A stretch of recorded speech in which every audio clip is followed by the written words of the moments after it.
Hello guys, we are back with our next lecture. In this lecture, let us go through the next question. Okay, so this question belongs to GATE CSE 2010. The given question is a system is using a FIFO page replacement algorithm. Okay, for a page replacement, it has a 4 page frames. Okay, so the page frame slots are 4. Okay, with no pages loaded at the beginning, with the system first accesses 100 distinct pages in some order and then accesses the same 100 pages but now in the reverse order. So how many page faults are possible?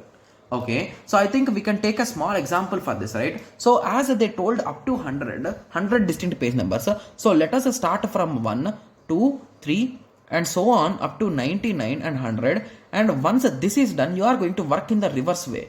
So 100 99 98 and so on, right, up to 2 and 1, right? Yes. So now if this is the case, so initial 100 numbers are going to get page faults, right, because they are entering for the first time.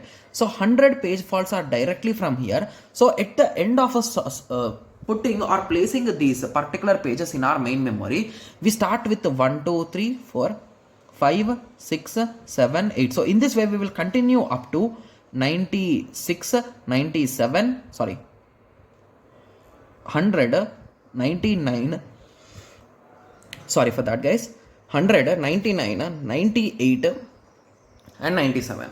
So these will be the last 4 pages which will be available, right, once we are done with the first 100. So now when I try to search for 100 is already available, so this is a hit, right? Similarly, the same thing with respect to 98, the same thing with respect to 98 also, 99, 98, same thing with respect to 97.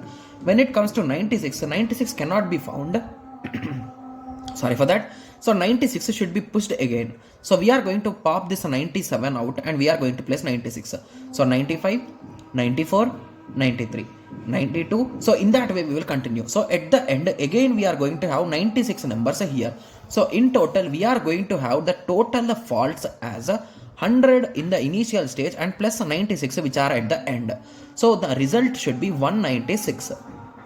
Got it? Yes. So it's a quite interesting and easy question, right? Yes. So basically few students might think that okay, so we understood it, but what if in the examination he gives some random numbers, and is it a good idea to test in that way, or is there any kind of shortcut formula? So if you are just searching for the formula, I can give you a trick guys. So if they are saying there are n distinct pages, so write it as n plus, and they are saying the n distinct pages are given in the reverse order now, so it is indirectly n minus the number of frames. So if you apply this formula, that is nothing but 100 plus 100 minus 4, that is nothing but 196. So in this way also you can solve. Got it?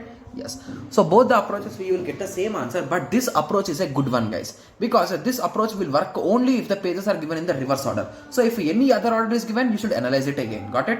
Yes. So now I hope everyone got a clear idea with respect to this question. So in the next lecture, let us continue with the next question. Okay. Yes. So let us meet in the next lecture. Thank you. Thanks for watching.